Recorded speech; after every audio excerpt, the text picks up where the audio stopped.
Sebelumnya, Assalamualaikum warahmatullahi wabarakatuh. Kami dari kelompok 2 akan mempresentasikan hasil diskusi kami. Untuk anggota kelompok 2, yaitu yang pertama ada Iin Sumarni, NPM 2315061040. Kemudian ada Daniel Syahaan, NPM 2315061053. Kemudian ada Abdul Rafi Ibrahim, NPM 2315061095. Kemudian ada saya sendiri, Muhammad Zaki Zain, NPM 2315061069. Kemudian ada Kintan Traselia, NPM 2355061009. Next. Nah, di sini sebelum masuk ke sistemnya, saya akan menjelaskan apa sih itu smart parking. Sistem smart parking adalah solusi teknologi untuk mengelola area parkir kampus agar lebih tertib, aman, dan efisien. Melalui sensor dan aplikasi mobile, pengguna dapat melihat ketersediaan parkir secara real-time sehingga mengurangi kemacetan dalam dan waktu mencari tempat. Sistem ini juga meningkatkan keamanan kendaraan melalui pemantauan digital dan akses kendaraan terdaftar, membantu kampus mengoptimalkan lahan serta memberikan pengalaman parkir yang nyaman dan terorganisir. Next.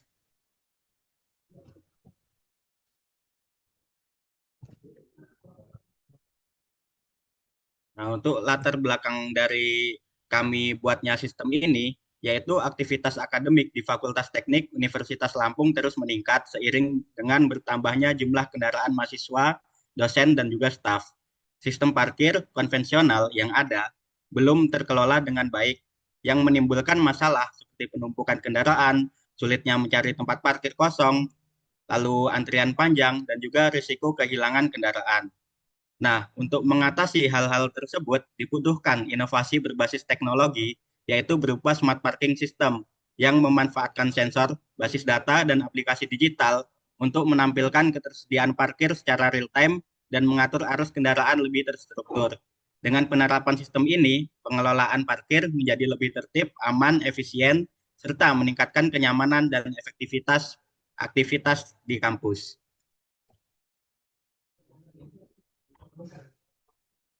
Nah, untuk fitur utama dari sistem smart parking ini, yaitu yang pertama adalah pendaftaran kendaraan. Mahasiswa, dosen, dan staf dapat mendaftarkan kendaraan beserta data seperti plat, nomor, dan jenis serta pemilik dari kendaraan tersebut. Untuk fitur yang kedua yaitu adalah manajemen akses masuk dan juga keluar. Untuk sistem ini mengenali kendaraan menggunakan KTM atau RFID dan menolak kendaraan yang tidak terdaftar. Untuk kendaraan yang tidak terdaftar tidak bisa masuk maupun keluar dari tempat parkir. Lalu fitur yang ketiga yaitu monitoring slot parkir secara real time, yaitu menampilkan ketersediaan parkir secara real time dan memperbarui status otomatis saat kendaraan masuk maupun keluar. Lalu fitur yang berikutnya adalah notifikasi keamanan. Fitur ini akan mengirimkan notifikasi jika terdeteksi aktivitas mencurigakan pada kendaraan. Misalkan kendaraannya sudah masuk, namun dia keluar tanpa menggunakan RFID dari pemilik kendaraan tersebut. Maka sistem akan mengirimkan notifikasi keamanan kepada pengguna dari sistem dari kendaraan tersebut. Lalu fitur yang selanjutnya adalah pinjam meminjam akses kendaraan. Nah, pemilik di sini dapat memberi atau mencabut akses penggunaan kendaraan kepada pengguna lain secara digital. Dan fitur yang terakhir adalah laporan dan rekapitulasi data parkir, yaitu menyediakan laporan jumlah kendaraan, pola kendaraan, kepadatan parkir, dan riwayat penggunaan. Nah, untuk selanjutnya akan dilanjutkan oleh teman saya. Baik, yang selanjutnya itu ada rumusan masalah. Yang pertama bisa dilihat, yang rumusan masalah yang pertama itu adalah bagaimana merancang sistem parkir yang dapat menampilkan status ketersediaan slot secara real time. Yang kedua, bagaimana cara membatasi akses hanya bagi kendaraan terdaftar untuk meningkatkan keamanan. Dan yang ketiga, itu bagaimana merancang sistem berbasis aplikasi untuk memantau dan mengelola data kendaraan. Oke, next. Uh, Selanjutnya ada tujuan. Yang pertama itu merancang dan mengembangkan smart parking system untuk meningkatkan efektivitas, keamanan, dan efisiensi pengelolaan parkir kampus. Yang kedua, menyediakan solusi teknologi untuk menampilkan parkir real time dan meningkatkan keamanan kendaraan. Dan yang ketiga, mengintegrasikan sistem parkir dengan KTM atau RFID untuk meningkatkan keamanan dan efisiensi akses. Yang selanjutnya ada manfaat. Yang pertama, bagi kampus, manfaat yang dapat dirasakan bagi kampus yaitu mempermudah pengelolaan dan pemantauan area parkir secara menyeluruh. Yang kedua itu manfaat bagi pengguna, memberikan kenyamanan dan keamanan dalam mencari serta memantau kendaraan. Dan yang ketiga itu bagi pengembangan akademik, manfaat yang dapat dirasakan yaitu sebagai contoh penerapan teknologi IoT dan database untuk mendukung kampus cerdas, smart campus. Untuk selanjutnya akan dilanjutkan oleh teman saya Kintan. Oke, untuk selanjutnya di sini ada batasan masalah dari proyek kami yaitu smart parking. Yang mana di poin pertama itu ada sistem hanya mencakup area parkir Fakultas Teknik Universitas Lampung. Yang mana artinya sistem kami ini dirancang hanya difokuskan untuk area parkir di lingkungan teknik saja, bukan untuk seluruh area kampus. Nah, hal ini dilakukan agar implementasi sistem itu lebih terarah dan sesuai dengan kebutuhan Fakultas Teknik. Lalu yang kedua itu poinnya ada akses kendaraan berbasis KTM atau RFID yang mana RFID-nya itu terintegrasi dengan KTM atau kartu tanda mahasiswa, di mana setiap mahasiswa atau staf akan memiliki KTM yang berfungsi sebagai kartu akses untuk masuk dan keluar area parkir. Nah, ini tuh maksudnya saat kartu ditempelkan ke pembaca RFID, sistem akan otomatis mengenali identitas pengguna dan mencatat data kendaraan secara real time. Untuk poin yang ketiga yaitu fitur utama pendaftaran kendaraan, monitoring real time, notifikasi keamanan, dan laporan parkir. Untuk pendaftaran kendaraan ini maksudnya pengguna dapat mendaftarkan data kendaraan mereka ke dalam sistem agar terdaftar secara resmi. Untuk yang monitoring real time, ini petugas itu akan dapat memantau kondisi parkir secara langsung melalui sistem seperti jumlah kendaraan yang masuk dan keluar. Untuk notifikasi keamanan, itu sistem dapat memberikan pemberitahuan jika terjadi aktivitas mencurigakan, contohnya seperti kendaraan yang keluar tanpa izin atau akses menggunakan kartu yang tidak terdaftar. Untuk laporan parkir, itu sistem dapat menghasilkan laporan penggunaan area parkir, seperti rekapan jumlah kendaraan harian atau data pengguna tertentu. Nah, untuk selanjutnya yaitu analisis analisis kondisi existing. Nah, saat ini sistem parkir di Fakultas Teknik itu masih manual tanpa basis data kendaraan terdaftar. Nah, petugasnya itu hanya mengandalkan observasi visual sehingga sering terjadi poin yang pertama itu penumpukan kendaraan di titik tertentu, kedua itu kesulitan mencari slot kosong, ketiga parkirnya tidak teratur, dan keempat itu minimnya kontrol keamanan. Selanjutnya akan dijelaskan oleh teman saya. Eh, Baik, saya akan melanjutkan terkait hasil kuesioner. Jadi pada sistem yang kami buat, kami telah melakukan kuesioner yang kami berikan ke teman-teman kami dan hasilnya adalah 80% responden kesulitan mencari tempat parkir kosong pada jam sibuk, 75% responden mendukung pembatasan akses hanya untuk kendaraan terdaftar, 90% responden menyetujui integrasi dengan KTM untuk keamanan, 85% responden menginginkan fitur pemantauan slot parkir real time, dan juga 80% responden mendukung notifikasi keamanan kendaraan.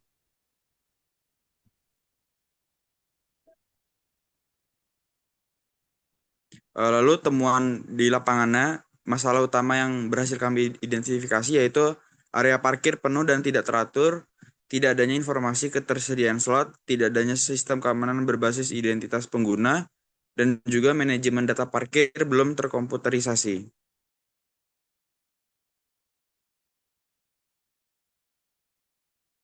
Lalu ada juga metode yang kami lakukan untuk sistem kami ini menggunakan pengembangan waterfall, di mana model waterfall ini kami pilih karena memiliki tahapan sistematis dan cocok untuk proyek dengan kebutuhan yang sudah jelas dari awal.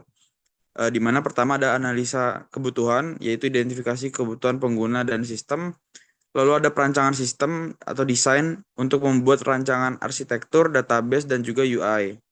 Lalu ada implementasi dan codingnya, yaitu mengembangkan program sesuai rancangan. Lalu ada pengujian atau testing untuk menguji fungsionalitas dan performa sistem. Lalu terakhir ada pemeliharaan atau maintenance, yaitu perbaikan dan pengembangan lanjutan.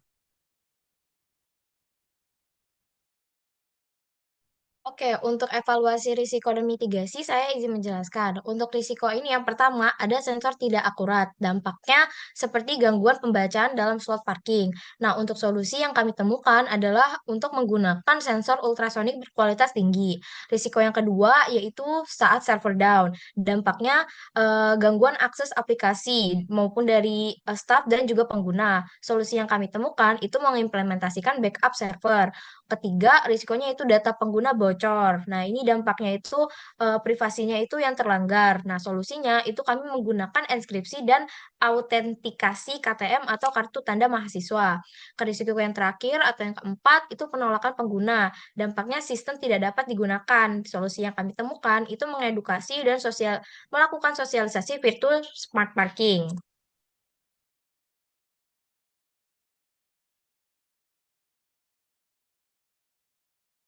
Oke, selanjutnya ada rencana kerja yang mana dari proyeknya yang kami rencanakan itu memiliki kurang lebih range waktu di 8 minggu dengan timeline untuk yang pertama itu analis kebutuhan itu di minggu 1 sampai minggu ketiga, dan perancangan sistem di minggu kedua dengan minggu keempat dilakukan secara paralel. Selanjutnya desain database dan integrasi sensor di minggu ketiga dan sampai minggu kelima. Pengembangan web atau aplikasi di minggu keempat sampai minggu ketujuh. Dan untuk integrasi sistem parkir kampus minggu keempat sampai minggu 8. Selanjutnya,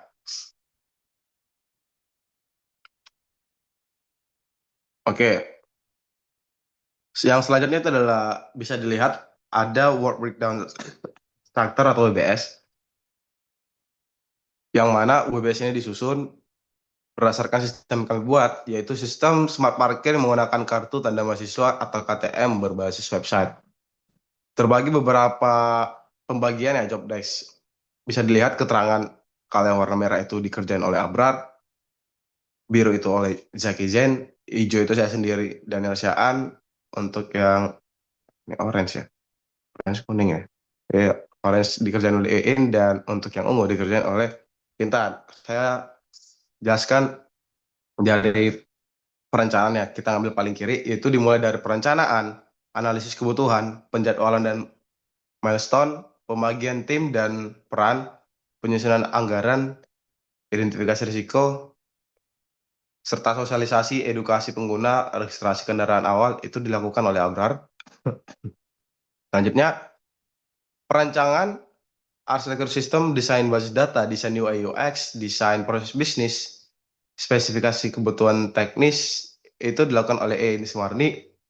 Terus pengadaan, pembelian palang dan sensor, pengadaan sensor dan jaringan, instalasi perangkat keras, pengujian, unit testing, integrasi testing, user acceptance test atau UAT, dan perbaikan bug itu dilakukan oleh Zaki Zen.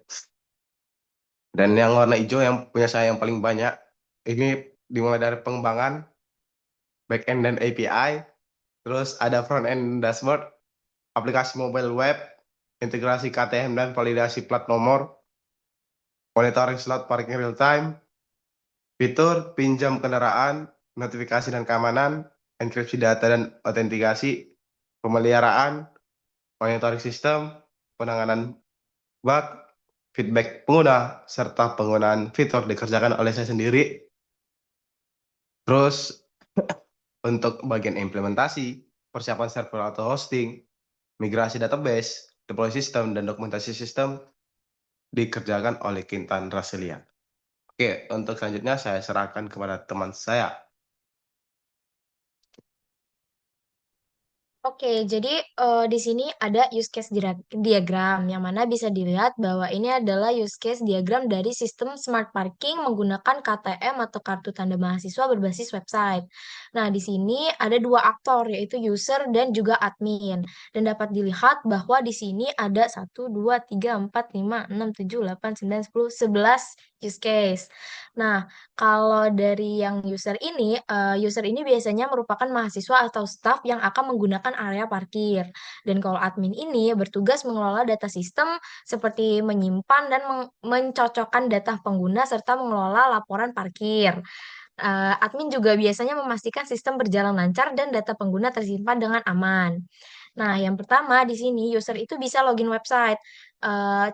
Kayak pengguna tuh memulai interaksi dengan sistem melalui halaman login, di mana sistem akan memverifikasi identitas berdasarkan akun pengguna yang telah terdaftar sebelumnya.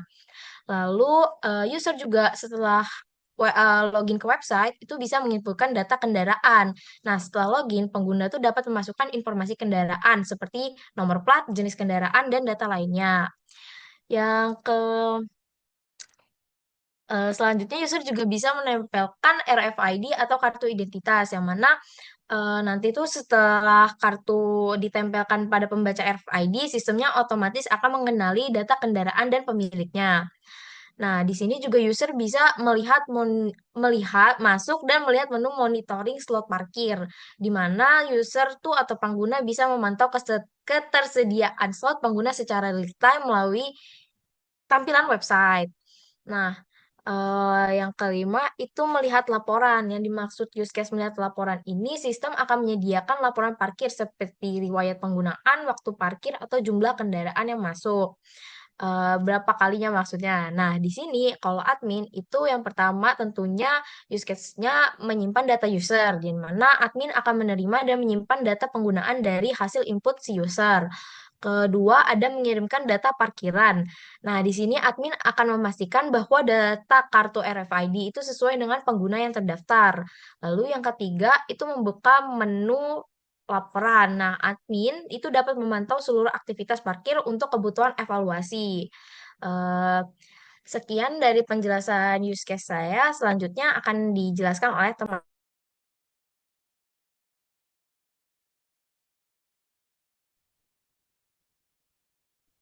Baik, untuk flow diagram berikutnya yaitu ada activity diagram.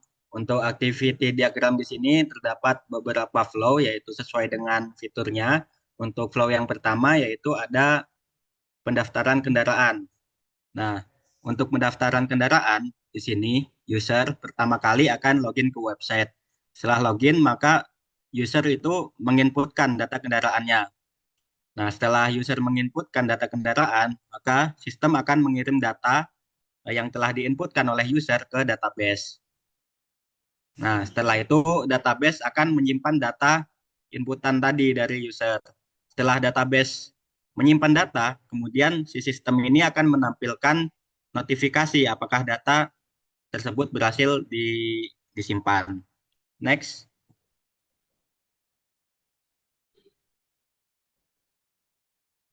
Nah, kemudian flow yang kedua adalah dari fitur manajemen akses masuk dan juga keluar. Nah, untuk langkah-langkahnya yaitu pertama kali adalah user menempelkan RFID atau kartu identitasnya.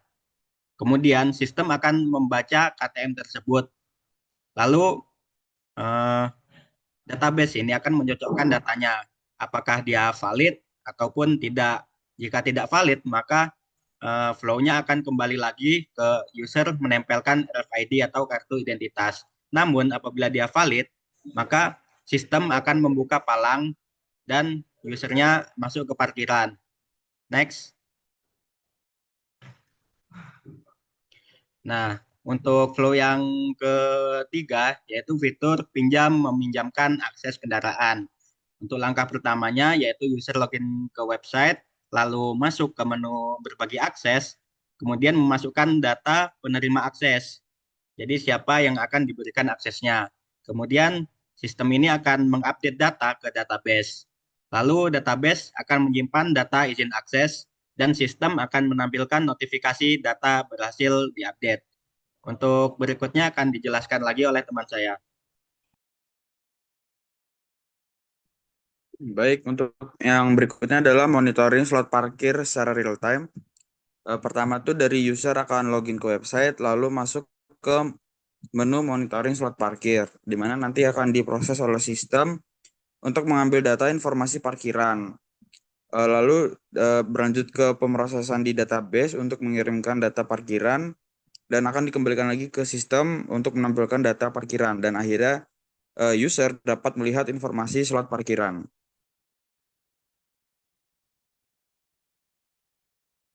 Lalu berikutnya adalah notifikasi keamanan. Pertama dimulai dari sistem untuk mengirimkan data RFID, lalu dari database akan menerima data RFID, lalu kembali ke sistem lagi untuk menyocokkan data. Apabila data cocok, maka sistem akan membuka palang dan apabila tidak cocok, maka sistem akan mengirimkan notifikasi ke user dan user akan menerima notifikasi peringatan. Lalu terdapat laporan dan rekapitulasi data parkir di mana dari admin akan membuka menu laporan, lalu akan diproses oleh sistem untuk menyortir data dalam rentang waktu tertentu, lalu ke database untuk menyimpan data yang telah disortir dan dikembalikan lagi ke sistem untuk menampilkan data laporan dan dari admin akan melihat laporannya.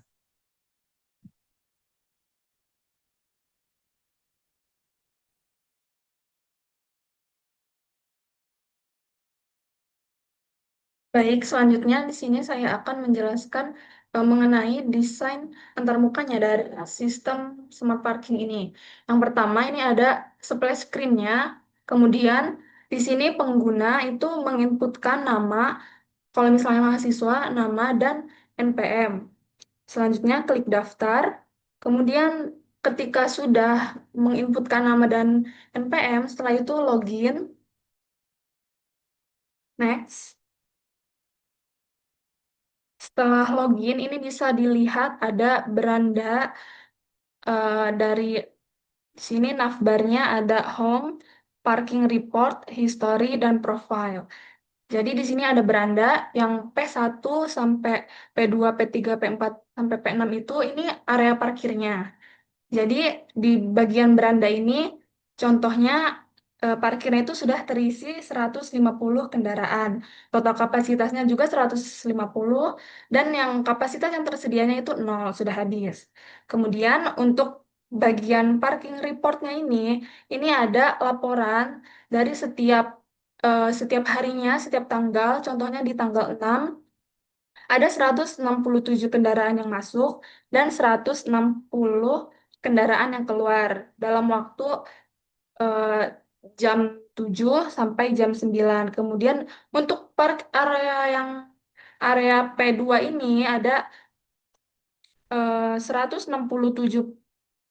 kendaraan yang masuk dan 160 kendaraan yang keluar. Begitupun waktunya juga sama. Kemudian di sini ada history, ini ada riwayat dari parkirnya itu setiap harinya, keluar masuknya tanggal berapa, keluar masuknya tanggal berapa dan keluarnya di jam berapa gitu. Terus contohnya di parkir area zona 1 ini masuk tanggal 5 jam setengah 8, keluarnya oh ini tanggal 6 masuk setengah 8 dan keluarnya di jam 10. Begitupun yang bawahnya. Kemudian ada ini untuk registrasi kendaraan. Yang pertama, pengguna ini menginputkan nama, NPM, jurusan, fakultas, dan tipe dari kendaraannya. Kemudian ada plat nomornya. Setelah itu, next. Setelah pengguna menginputkan, mendaftarkan kendaraannya, ini bisa ada ini fitur untuk share akses, untuk fitur pinjam meminjam. Contohnya di sini ada Avanza 2020. Ketika kita mau meminjamkan kendaraan kita ke teman kita, ini ada em, bagian searching, mencari teman. Next. Nah, ketika mau meminjamkan kendaraan kita ke teman, terus kita cari aja searching namanya. Misalnya di sini saya mau mencari nama Kintan. Kita klik aja Kintan Raselia, terus klik button give. Setelah itu muncul button give parking access to this account. Ketika kita klik yes, maka di sini mengeluarkan output bahwa kita itu udah memberikan akses kepada teman kita. Next. Di sini ada bagian profile, yaitu ada edit profile, change password, setting, dan logout. Kalau edit profile, biasa mengganti nama atau email, setelah itu mengganti password juga. Next. Nah, di sini ada opsi kalau kita mau menghapus akun gitu. Kalau misalnya mau menghapus, ya sudah tinggal dihapus. Nanti ada button Are you sure when to delete this account? Terus ada em, opsi cancel atau delete my account. Next. Oke, itu antarmuka desain dari sistem smart parking ini. Selanjutnya saya akan menjelaskan kesimpulan dari keseluruhan. Jadi keseluruhannya itu smart parking system merupakan solusi modern berbasis teknologi yang dapat membantu Fakultas Teknik Universitas Lampung dalam mengelola parkir secara lebih tertib, aman, dan efisien. Dengan penerapan sistem berbasis sensor, database, dan integrasi KTM, diharapkan mampu mengurangi kemacetan area parkir serta meningkatkan keamanan kendaraan. Next. Selanjutnya ini yang terakhir, ini ada saran untuk sistem kami yang bisa ditingkatkan. Yang pertama dengan integrasi CCTV dan face recognition. Kemudian yang kedua nih dashboard analitik untuk pihak kampus. Terus yang ketiga terakhir ini penggunaan teknologi IoT dengan jaringan eh, ISP8266 atau ISP32. Next. Oke, cukup sekian penjelasan dari saya kembalikan kepada moderator. Baik, itu saja presentasi dari kelompok kami. Apabila ada salahnya, kami mohon maaf. Kepada Tuhan Yang Maha Esa, kami mohon ampun. Kami akhiri. Wassalamualaikum warahmatullahi wabarakatuh.